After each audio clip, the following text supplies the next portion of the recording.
जिस मूवी की स्टोरी मैं आज आपको सुनाने जा रही हूँ उसका नाम है लक। पर जो इस मूवी में लड़की जिसका नाम सैम है उसका लक बिल्कुल नहीं चलता। वो जो भी काम करने वाली होती है उससे वो काम उल्टा हो जाता है। सैडली ये ऑर्फन भी है और एक ऑर्फनेज में रहती है। इसकी एक छोटी बच्ची दोस्त है। ये दोनों अपना ज्यादातर टाइम साथ ही स्पेंड करते थे। तो आज भी पहले की तरह ये लोग सोचते हैं कि कुछ नया किया जाए। ये लोग एक सेटअप बनाते हैं जहाँ पर सैम अपना गाना रिकॉर्ड करने वाली थी, पर वो सेटअप भी खराब हो जाता है। सैम की फ्रेंड उसे कहती है, क्या यार आपके लिए ना मुझे कोई लकी चार्म ढूंढना पड़ेगा। आप अंदर आओ, मैं आपको अपना बॉक्स दिखाती हूँ। उसमें सिर्फ एक कैरेक्टर मिसिंग है, अगर मुझे वो मिल जाए ना तो सब कुछ अच्छा हो जाएगा। अभी ये दोनों बात कर ही रहे होते हैं कि तभी उनके दरवाजे पर कोई आता है। वो ऑर्फनेज की स्टाफ मेंबर होती है जो कि सैम को बताती है कि तुम अब 18 साल की हो चुकी हो और तुम्हें ऑर्फनेज का रूल पता है ना कि जो कोई 18 साल का हो जाता है फिर उसे अकेला रहना पड़ता है। तो अब तुम्हें भी कहीं और अकेले शिफ्ट होना है और अपनी इस लिटिल फ्रेंड को छोड़कर जाना होगा। तो सैम कहती है, हाँ मैं जानती हूँ, पर क्या मैं अपनी दोस्त के साथ 2-3 दिन और गुजार सकती हूँ। तो वो लेडी उसे मना करती है कि सैम बिल्कुल नहीं, आपको रूल्स का पता है ना। अब सैम के जाने का भी वक्त आ जाता है। सैम आखिरी बार अपनी लिटिल फ्रेंड से मिलती है और कहती है कि परेशान मत होना,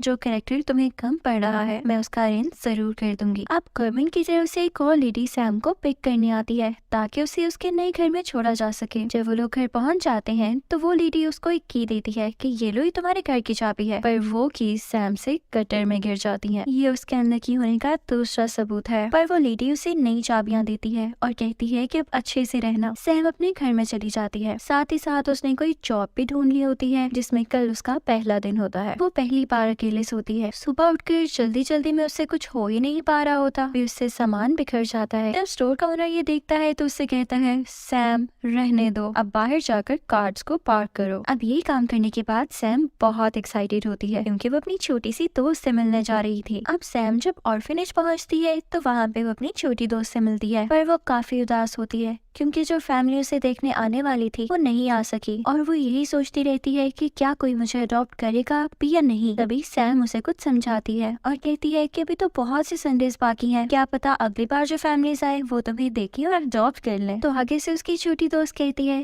कि क्या पता मुझे उस बॉक्स का कैरेक्टर मिल जाए जो कि एक लकी पेनी है, एक ऐसा कॉइन जिसे लकी चार्म समझा जाता है। तो सैम कहती है कि मैं पूरी कोशिश करूंगी। अब नेक्स्ट डे सैम को वो लकी कॉइन मिल ही जाता है। वो कॉइन को अपने पास रख लेती है और जब घर आके कुछ काम करती है तो वो काम बिल्कुल सीधे होते हैं, यानी कि उसे कोई प्रॉब्लम नहीं आ रही होती। तो वो भी इस बात पे यकीन करने लगती है कि वाकई ये कॉइन एक लकी चार्म है। अब जब सैम ऑफिस जाती है यानी कि अपनी जॉब पे, तो वहाँ पर भी सब चीजें अच्छे से ऑर्गेनाइज कर लेती है। तो वहाँ का ओनर भी बहुत खुश होता है कि सैम बहुत बढ़िया जॉब की है। अब सैम ये भी सोच रही होती है कि वो जल्दी से कॉइन अपनी फ्रेंड को भी दिखाएगी, लेकिन उससे पहले उसे वॉशरूम जाना पड़ता है जहाँ पर वो अपने मोबाइल के साथ वो कॉइन रखती है और वो गलती से फ्लश हो जाता है। जब कॉइन टॉयलेट में गिरा था तो सैम ने बहुत कोशिश की कि वो कॉइन को पकड़ ले, पर साथ ही वो फ्लश हो गया और बह गया। सैम इस चीज पर बहुत दुखी होती है। वो बाहर रोड पर आती है और उदास रहती है, पर तभी उसके सामने एक ब्लैक कैट आती है। वो कैट उसके पास पहले भी आई थी उसी दिन जब उसे वो लकी कॉइन मिला था। अब सैम उस कैट को देख के दोबारा से बातें करने लगती है कि प्यारी बिल्ली, तुम्हारी वजह से मुझे वो कॉइन मिला था, मैं कितनी अनलकी हूँ कि मैंने उसे खो दिया। तो वो कैट आगे से कहने लगती है, क्या तुमने वो कॉइन खो दिया? तो सैम इस पर बहुत हैरान होती है कि तुम बोल सकती हो, पर तभी वहाँ से वो ब्लैक कैट भागने लगती है और सैम उसके पीछे पीछे होती है। सैम चिल्लाती जाती है कि प्लीज मुझे वो कॉइन एक बार और दे दो, अब की बार मैं उसका ख्याल रखूंगी। पर कैट वहाँ से दूर चली जाती है। अब सैम एक जगह छुपकर कैट को देखने लगती है। वो कैट काफी अजीब हरकत करती है। वो स्ट्रीट में एक पोर्टल ओपन करती है और उसी पोर्टल में जंप लगा देती है। सैम को ये बात बहुत हैरान करती है और वो जल्दी से पोर्टल बंद होने से पहले ही पोर्टल में भी जंप लगा देती है। जब कैट को पता चलता है कि सैम उसके पीछे आ गई है तो वो उसे वार्न करती है कि यहाँ पर इंसानों का ना मना है, तुम चाहती क्या हो, मैं तुम्हें वो कॉइन नहीं दूंगी। पर सैम उसे कहती है कि मुझे किसी से डर नहीं लगता, प्लीज मुझे एक मौका दे दो। पर तभी वो कैट कहती है, जल्दी से छुप जाओ, कोई आ रहा है। अब तभी वहाँ पर दो छोटे छोटे इंसानों जैसे क्रिएचर्स आते हैं। इन्हें इस दुनिया में लेप्रिकॉन्स कहा जाता है। वो उस कैट से बात करने लगते हैं और उनके जाने के बाद सैम दोबारा से आ जाती है। सैम कैट से कहने लगती है कि मैंने सुना तुम लोग किसी कॉइन डिपो की बात कर रहे थे जहाँ से कॉइन्स मिलते हैं, तो प्लीज एक दिलवा दो ना। तो वो कैट उससे कहती है कि नहीं नहीं, वहाँ सिर्फ लेप्रिकॉन्स जा सकते हैं, तुम नहीं। तो सैम कहती है, तो क्या हुआ, मैं लेप्रिकॉन्स की तरह एक्ट तो कर सकती हूँ ना। अब वो कैट उससे तंग आ चुकी होती है तो कहती है कि चलो डील करो कि जैसी तुम्हारा काम हो जाएगा तुम यहाँ से चली जाओगी। तो सैम उसके बाद मान जाती है। अब वो लोग छुपते छुपाते दरवाजे के दूसरी तरफ जाते हैं। कैट उसे एक यूनिफॉर्म देती है कि इसे पहन लो और बिल्कुल लेप्रिकॉन्स की तरह एक्ट करना। जब सैम वो यूनिफॉर्म पहन लेती है तो वहाँ पर कुछ लेप्रिकॉन्स आते हैं, पर कैट उनको उल्लू बना देती है। वो कहती है कि कहीं और से आई है और वहाँ के लेप्रिकॉन्स लंबे होते हैं, तो चलो इसे वेलकम करो। तो सैम जिन जिन लेप्रिकॉन्स के सामने जाती थी वो उसे देखकर सरप्राइज नहीं होते थे। कैट का प्लान कामयाब हो चुका था। अब वो उसे कहती है कि चलो यहाँ तुम विजिट कर सकती हो, यहाँ तुम्हारे साथ कुछ भी बुरा नहीं होगा। जब वो लोग एक लक लैंड की तरफ जा रहे होते हैं तो वहाँ पर एक जिंजर बालों वाला लेप्रिकॉन आता है। कैट उससे कहने लगती है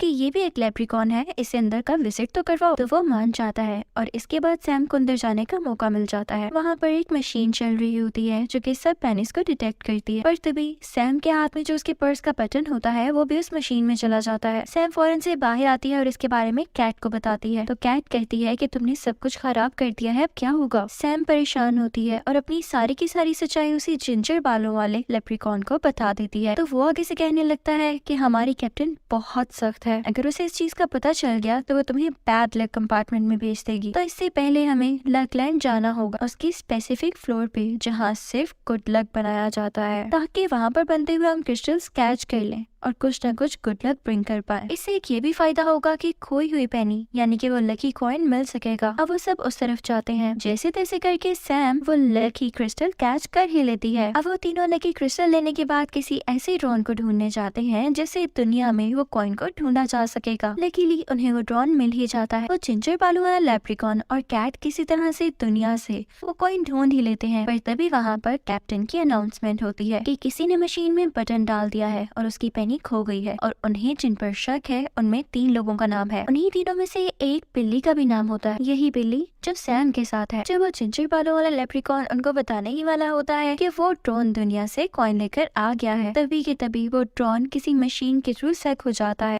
और अब उन्हें उस ड्रोन का पीछा करना था जो कि इस बिल्डिंग के बीचों बीच होगा। कैट और सैम जल्दी से एलिवेटर का यूज करते हुए बीच में पहुंचना चाहते हैं, पर सैम से दोबारा से गलती से सबसे लोअर बटन प्रेस हो जाता है जो कि बेसमेंट का और बैड लक ग्राउंड का था। वहाँ ग्रेविटी नहीं थी तो वो लोग उल्टा चलने लगते हैं और जैसे ही नीचे पहुँचते हैं तो दोबारा से लिफ्ट में जाने के लिए कैट तो पहुँच जाती है पर सैम पीछे रह जाती है। अब कैट जब लिफ्ट में होती है तो वो सैम को गाइड करने लगती है कि तुम्हें टॉवर 13 पर आना है, वहाँ से हम ज्वाइन हो जाएंगे। अब सैम यहाँ पर काफी घबराई हुई होती है क्योंकि बैड लक लैंड पर बहुत से मॉन्स्टर्स थे। सैम उनसे पीछा छुड़वाते हुए ऊपर चढ़कर टावर 13 तक पहुंची जाती है। अब वहाँ से एक सीक्रेट डोर से होती हुई बीचों बीच सैम उस तक पहुंच ही जाती है जिस फ्लोर पर वो कैट है। यहाँ पर इन दोनों को एक यूनिकॉर्न नजर आता है जिसे देखकर ये लोग छुप जाते हैं, पर यूनिकॉर्न उनसे कहता है कि डरो मत, क्या हुआ मुझे बताओ। तो सैम उसे सारी स्टोरी सुनाती है और कहती है कि इस फ्लोर पर कोई पेनी आई होगी। तो वो यूनिकॉर्न कहता है कि हाँ आई तो थी, पर मैंने उसे ऊपर वापस भेज दिया ताकि उस पेनी को वो लोग साफ कर सके। सैम कहती है अरे यार वो हमें चाहिए थी। तो यूनिकॉर्न उसे एक ऐसे ड्रैगन का पता बताता है जो कि एक फीमेल ड्रैगन है और यूनिकॉर्न उसे पसंद करता है। वो कहता है कि इसने मेरी भी काफी मदद की है तो तुम लोगों की भी कर देगी। अब सैम उसे ढूंढने के लिए निकल पड़ती है। अब इसकी बार उनका लक काम कर जाता है और उन्हें वो ड्रैगन मिल जाती है। ड्रैगन बहुत ही नाइस होती है, उनकी सारी स्टोरी सुनकर उन्हें एक पेनी गिफ्ट करती है। अब जैसे ही सैम वो पेनी लेकर बाहर निकलती है तो देखती है कि कैप्टन ने उस ब्लैक कैट को अरेस्ट कर लिया है क्योंकि वो जान चुके हैं कि यही वो कैट है जिसने अपनी पेनी घुमाई है। तो तभी सैम वो पेनी लेकर जाती है और कहती है कि ये इसी ब्लैक कैट की है, इसने ये गिरा दी थी तो प्लीज आप इसको अरेस्ट ना करें। अब ब्लैक कैट को छोड़ दिया जाता है। ब्लैक कैट सैम की इस हरकत से काफी हैरान होती है कि तुमने मेरी जान क्यों बचाई, तुम्हें ये पेनी तो अपने और अपनी फ्रेंड के लिए चाहिए थी ना। तो सैम कहती है नहीं, तुमने मेरी इतनी मदद की, पहले तुम्हारी जान ज्यादा जरूरी है, लेकिन मेरे पास भी एक आइडिया है। इस बिल्डिंग में बैड लक बनाया जाता है,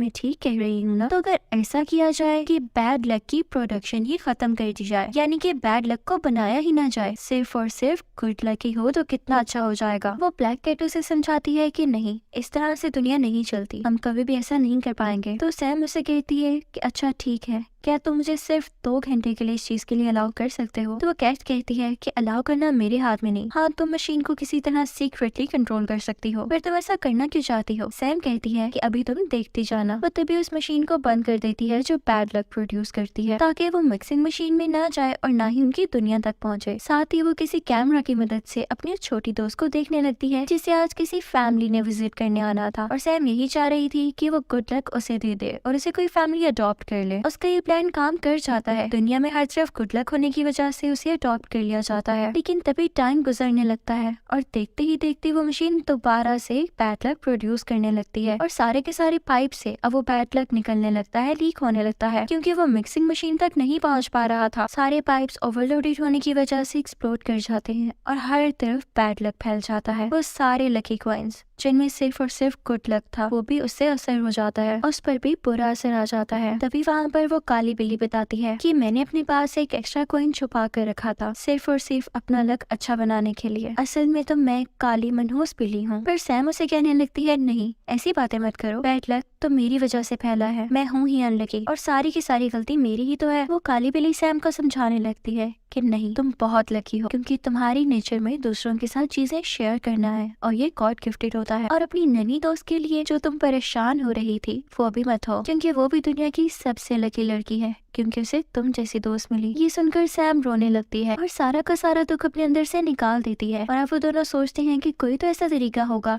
कि गुड लक को दोबारा से लाया जाए। वो दोनों सबसे नीचे वाले फ्लोर में यानी बैड लक फ्लोर पे जाते हैं। वहाँ जाते ही जब लाइट्स ऑन होती है तो वहाँ के कुछ क्रिएचर्स उस काली बिल्ली को वेलकम करने लगते हैं क्योंकि काफी साल उसने वहाँ भी गुजारे थे अपने बैड लक की वजह से। सैम ये सब देखकर अच्छा फील करने लगती है। वहाँ पर एक बारटेंडर क्रिएचर होता है जो उन लोगों को एक बोतल देता है जिसके अंदर गुड लक होता है, पर वो कहता है कि इसे एक्टिवेट कराने के लिए इसे ड्रैगन के पास ले जाना होगा। लेकिन तुम दोनों भी ड्रैगन के पास मत जाना, अगर जाना भी हुआ तो किसी और के साथ जाना जो यहीं पर काम करता हो। अब उन्हें यूनिकॉर्न का ख्याल आता है, उसे लेकर ड्रैगन के पास जाते हैं। अब सैम ड्रैगन के सामने बोतल रखती है कि ये देखें, मैं आपके पास ये चीजें ले आई हूँ, अब आप इसको गुड लक और बैड लक में बदल दें। ड्रैगन ये देखकर खुश हो जाती है कि चलो शुक्र है, अब दोबारा से हम गुड लक और बैड लक की प्रोडक्शन कर सकेंगे और सब कुछ पहले जैसा ठीक हो जाएगा। अब जब प्रोडक्शन की बारी आती है तो ड्रैगन अपने मुंह से फायर निकालकर दोनों की दोनों चीजों को गुड लक के क्रिस्टल्स में बदल देती है। पर तभी सैम उससे कहती है कि नहीं, ऐसा मत करें, मैं जानती हूँ कि बैड लक बहुत बुरा होता है और उससे हम क्या फील करते हैं, पर इस दुनिया में बैड लक का होना भी बहुत जरूरी है। जैसे अगर मेरा लक बैड ना होता तो मैं कभी भी यहाँ ना आ पाती और आप लोगों से ना मिल पाती। इसी तरह यूनिकॉर्न को देख ले, वो भी अपने बैड लक की वजह से आपको बता ही नहीं पाया कि वो आपसे कितना प्यार करता है, पर आज आपके सामने आ सका है। इसी से तो दुनिया में रंग और बैलेंस है। अब सैम भागकर बैड लक का स्टोन भी उधर लगा देती है जहाँ दूसरी तरफ गुड लक का स्टोन लग रहा था,